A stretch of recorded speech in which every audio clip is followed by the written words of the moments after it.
Hello happy babies and मामीज़, कैसे हैं आप लोग? होपफुली अच्छे ही होंगे। आज के इस वीडियो में हम लोग बात करेंगे कि कौन सी राइट एज होती है जब आप अपने बच्चे को पॉटी ट्रेनिंग स्टार्ट कर सकते हैं या फिर पू ट्रेनिंग स्टार्ट कर सकते हैं, और किस एज में उसकी पी ट्रेनिंग या सुसु ट्रेनिंग को स्टार्ट करना चाहिए। एक्चुअली मेरी बेटी ने पू ट्रेनिंग को काफ़ी ईजिली हैंडल कर लिया था, सीख ली थी, बट उसकी पी ट्रेनिंग में मुझे काफ़ी एफर्ट करना पड़ा, काफ़ी स्ट्रगल करना पड़ा और वो काफ़ी देर बाद उसको सीखी थी। तो इसलिए हमेशा ये चीज़ ध्यान रखिएगा कि ये दोनों चीज़ें अलग अलग होती हैं। दूसरी चीज़ कि बहुत सारे लोग ऐसा कहते हैं कि बच्चों को 2 या 3 दिन में पू ट्रेन कर दीजिए, तो ऐसा बिल्कुल भी पॉसिबल नहीं है।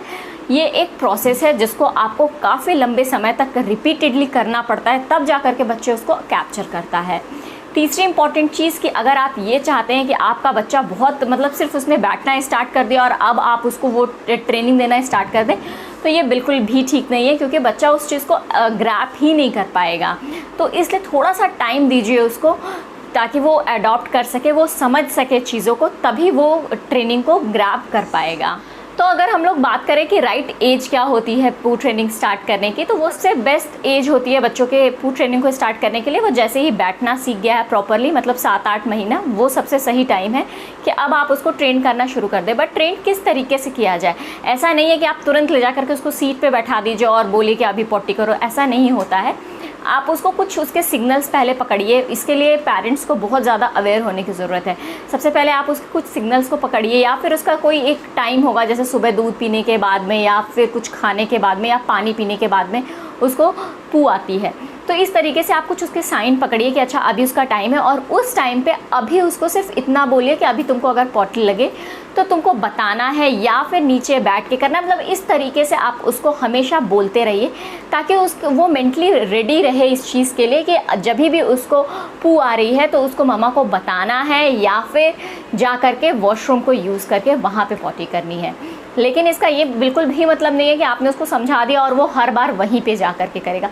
कभी कभी एक्सीडेंट्स हो जाते हैं कि बच्चा नहीं करता है जा कर के, लेकिन आपको कंटिन्यूअली जो चीज़ बोलनी है कि उसको रिपीटेडली बोलते रहना है कि हाँ तुमको वहाँ पे जा कर के करना है, या नीचे ज़मीन पे बैठ कर के करना है, इस तरीके से। और उससे पहले आप जैसे ही वो अभी क्रॉल करना जब स्टार्ट करता है, तो उस टाइम पर जैसे ही आपको लगता है कि हाँ अभी वो पॉटी करने वाला है, तो उस टाइम पर आप उसको वो पू कर रहा हो तो आप उसके पैरों को उठा दीजिए, ताकि वो ईजिली पास आउट कर सके अपने इमोशन को।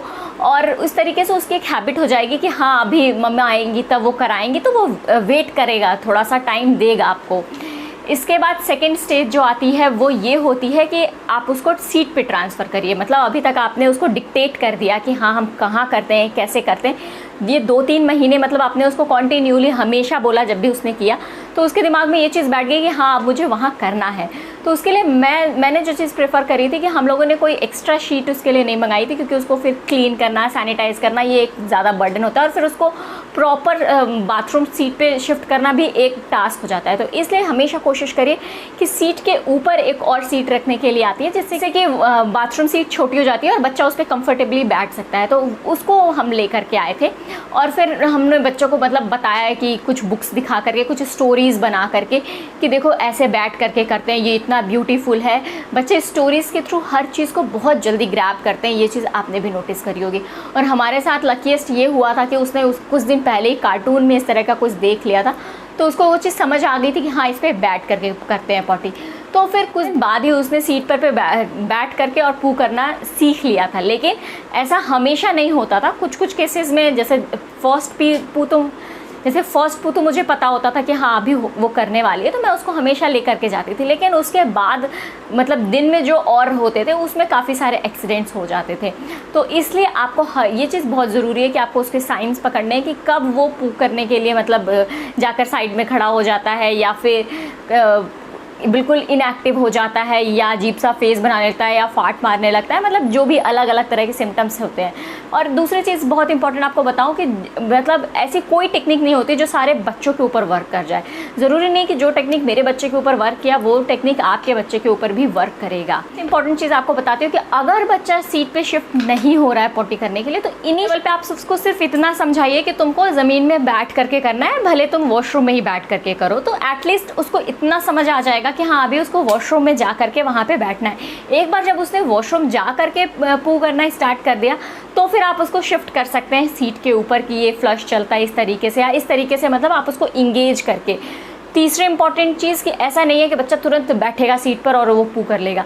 उसको आप हमेशा जब भी आपको लगता है कि अब उसका टाइम है तो आप उसको ले करके जाइए, सीट पे बैठाइए, उसके साथ कुछ देर बातें करिए, आप भी वहाँ पे बैठ जाइए, कुछ देर उसके साथ बातें करिए। इसके बाद अगर उसने पू करी है तो रियली आप उसको अप्रिशिएट करिए एवरी टाइम। जब जब भी वो ऐसा करे, परफॉर्म करे, तो आप भी उसको अप्रिशिएट करिए, फैमिली के और मेम्बर्स भी अप्रिशिएट करें, तो मतलब उसको समझ आएगा कि अच्छा ये बहुत अच्छी चीज़ है, सब लोग ऐसे ही करते हैं। तो मतलब इस तरीके से बच्चों को समझाना बहुत ज़्यादा ज़रूरी होता है। इसके अलावा जो सबसे बड़ी चीज़ होती है कि बच्चों का एक रूटीन सेट करिए।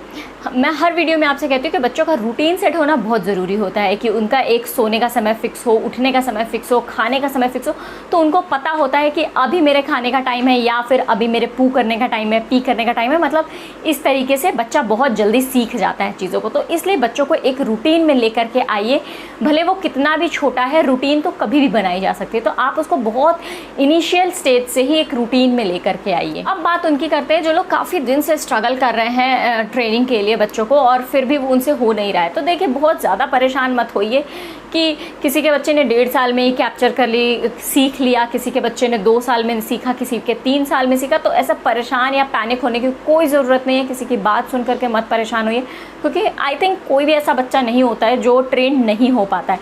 सीखते सभी बच्चे हैं, सबकी कैपेबिलिटीज़ अलग होती है। चूँकि हमारी भी कुछ रिस्पॉन्सिबिलिटी होती है। कुछ लोग बहुत अर्ली एज पे स्टार्ट कर देते हैं, वो भी ठीक नहीं है कि मतलब अभी वो बैठना भी नहीं सीखा और आप उसको सीट पे ले जा करके या अलग अलग तरीके से बिठा करके कराते हैं, तो वो उसके कहीं ना कहीं पोस्चर को भी इफ़ेक्ट कर देती है, उसकी बैकबोन के ऊपर इफ़ेक्ट पड़ता है, उसकी वेस्ट के ऊपर इफ़ेक्ट पड़ता है। तो वो काम मत करिए, पैनिक मत होइए। बस जब भी आपने स्टार्ट करा है उससे 3 महीने का टाइम दीजिए बच्चों को ग्रैब करने के लिए, क्योंकि बच्चों को भी चीज़ें सीखने में टाइम लगता है। वैसे तो बच्चे 20-21 दिन में चीज़ें सीख जाते हैं, लेकिन उस टाइम पे आपको उनको हमेशा इनिशिएट लेना पड़ेगा आपको कि हाँ चलो अभी करते हैं। लेकिन ये जो मैंने 3 महीने का ड्यूरेशन बताया, अगर इतने दिन वो चीज़ कंटिन्यू रह जाती है तो बच्चा खुद से बताने लगता है, मतलब वो परफेक्टली ट्रेंड हो चुका होता है और अब वो जाना रेडी कर देता है। इसके अलावा जो सबसे इम्पॉर्टेंट चीज़ आई थिंक सबको पता भी होगी कि जब आप ट्रेनिंग के बारे में सोच रहे हो तो बच्चे का उसको डायपर फ्री रखिए। जब भी आपको लगता है कि अब उसके पू का टाइम है तो उससे पहले आप उसको बिल्कुल भी डायपर मत पहनाइए, इसकी जगह पे बूमर्स पहनाइए, ताकि एक तो बूमर पहनने की वजह से वो गंदगी नहीं होगी घर में, और दूसरी चीज़ ये है कि बच्चा भी थोड़ा अनकम्फर्टेबल होगा। अदरवाइज़ डायपर में सारी चीज़ें एब्जॉर्ब हो जाती है, बच्चा भी बिल्कुल लाइटली होता है और इन्जॉय, मतलब उसको पता ही नहीं चलता है चीज़ें।